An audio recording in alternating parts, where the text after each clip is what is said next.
The Himalayas, ageless, serene. Yet how many of us have explored the valleys mothered by these proud mountains? Valleys whose history is an integral part of the story of this subcontinent.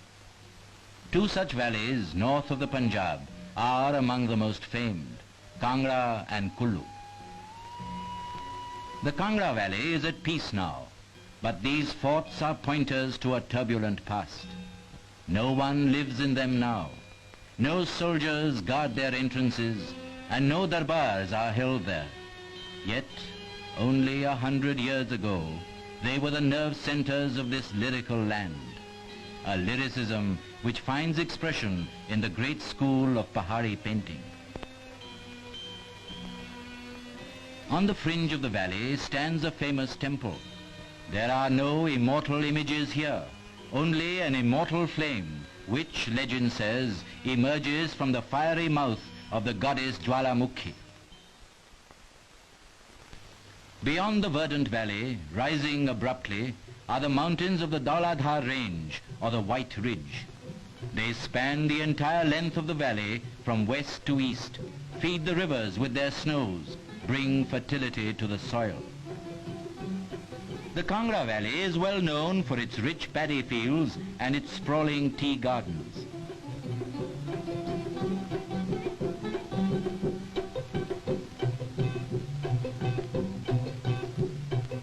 Life in the villages on the foothills is simple. The Dogras and the Gaddis, the two communities which inhabit the valley, work hard to provide themselves with all that they need.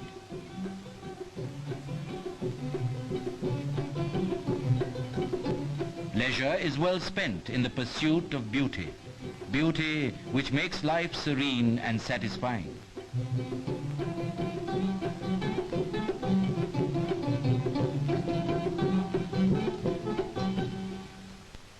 The Gaddis are essentially shepherds, not typical nomads, but people who lead an outdoor life searching for pastures, roaming the neighboring hills and valleys, living and eating wherever their sheep happen to be.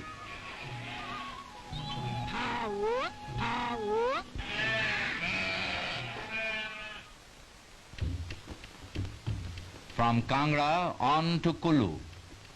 The road, cut through solid granite, enters the narrow gorge of the Beas River. For 12 miles, the road hugs the mountainside, winding and twisting.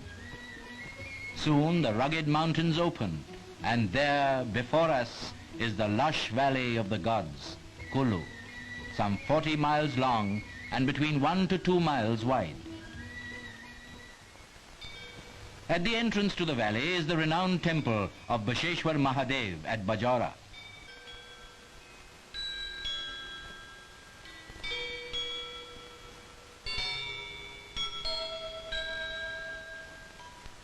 Beyond Bajora, the fertile valley, covered with paddy fields and fruit orchards. Ringed by towering peaks, in the center of the valley lies the main town, Kullu.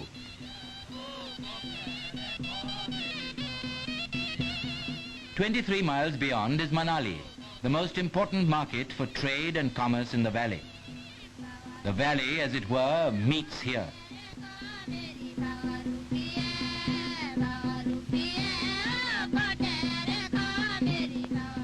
Pine and deodar forests abound. Manali is proud of her stately trees close against the sky. High above the valley, the shepherds graze their sheep. Hemraj, the shepherd boy, is one of many. Down below in the valley, his village home, a pleasant place, a place of peace. Not far away, Banti, the village belle, takes out her cattle. It's like any other day, but for some time now, preparations have been going on for Hemraj's marriage to Banti. The auspicious day, the bride is prepared for the elaborate day-long ceremonies.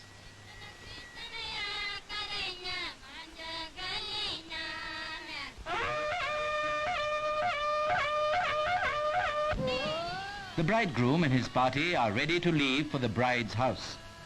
The groom's sister offers arti, the traditional blessing.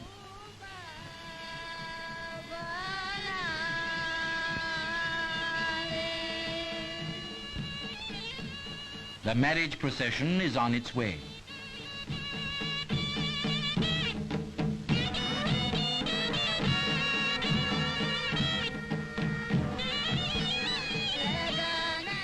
The bride's mother welcomes the young man who comes to take her daughter away.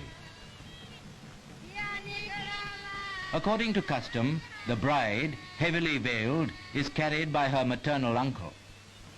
The marriage ceremony is held under a specially erected mandap. The holy fire is witness to the marriage and offerings are made to it. Kanyadan, the father gifts his daughter.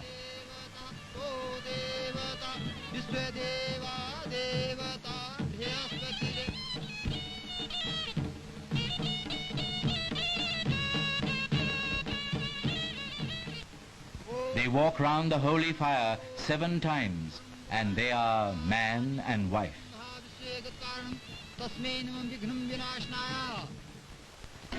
The days pass. In the valley, the paddy is ripe for harvesting. Months of toil await fulfillment. In accordance with age-old custom, the farmers collect in the temple courtyard to seek divine guidance in fixing the harvesting day. On the appointed day, the oldest man in the village goes to the fields, offers flowers and prayers to nature and her bounty. And he who has seen more harvests than any other cuts the first stalks. Newly married couples follow. It is their first harvest together and the promise of many more. The first cuttings will be offered to the family deity. Then and only then do the people of the Kulu Valley begin the gathering of the new crop.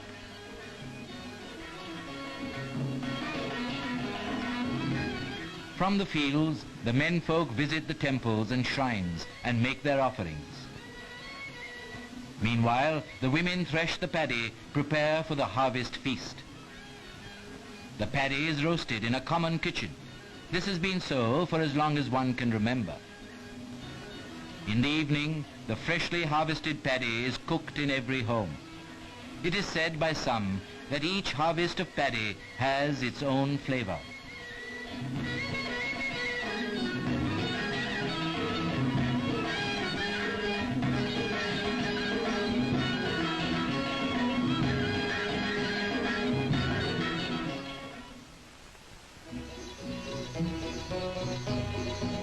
It is autumn time now, and preparations for the winter have to be made. Soon the streams and rivers will freeze, so the women take their turn to grind the grain in the local water mill. It is an ingenious device and very simple to work.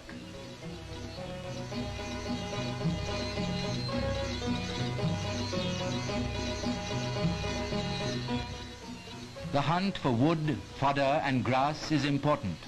Stocks must be built up to cover the winter months.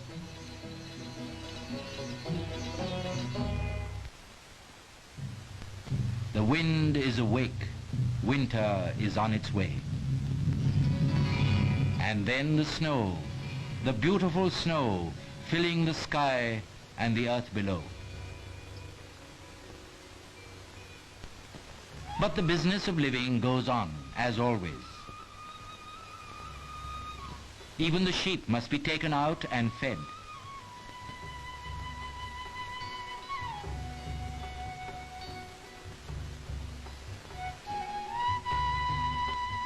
The long winter hours are employed profitably.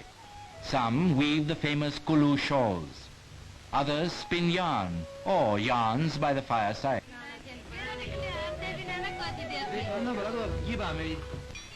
But for the kids, it's time for the snowman, and there is no stopping them in their fun.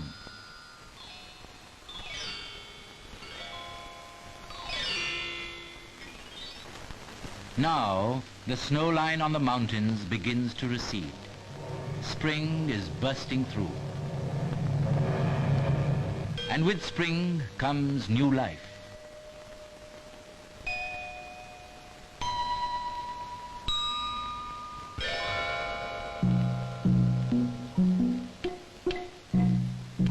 Once more the shepherds are on the move with their flocks, looking out for fresh, untouched pastures.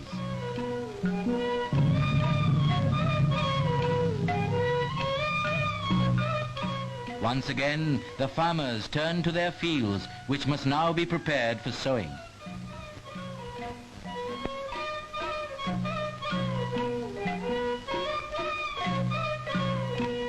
The digging begins like this, with spades, just as their fathers did and their forefathers before them.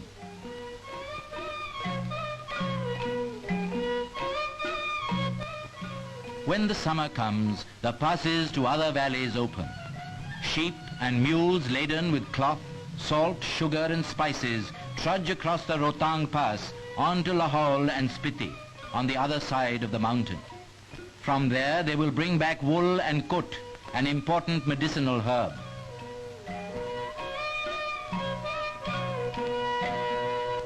And when the monsoon rains have fallen, it is time to harvest the apples for which Kulu is famed. The valley is indeed India's fruit orchard. Apples of all varieties and persimmon.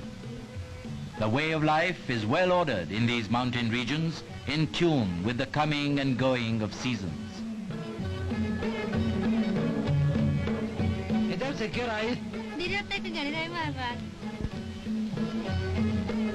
Now it is festival time.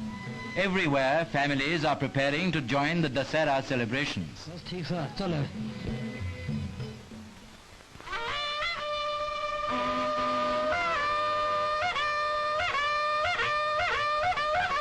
All over the valley, Devatas, images of the local deities, are taken out of the village temples and brought in colorful procession to the ancient town of Kulu.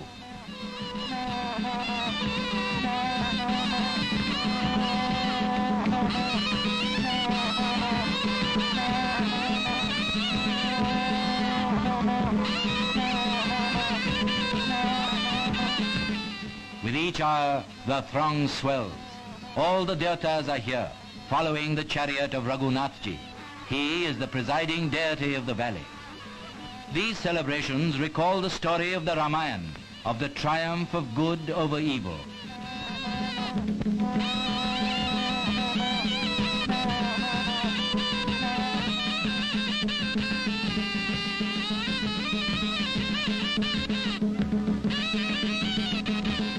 There are meetings between the Devatas, warm embraces. A whole year has passed since they last met.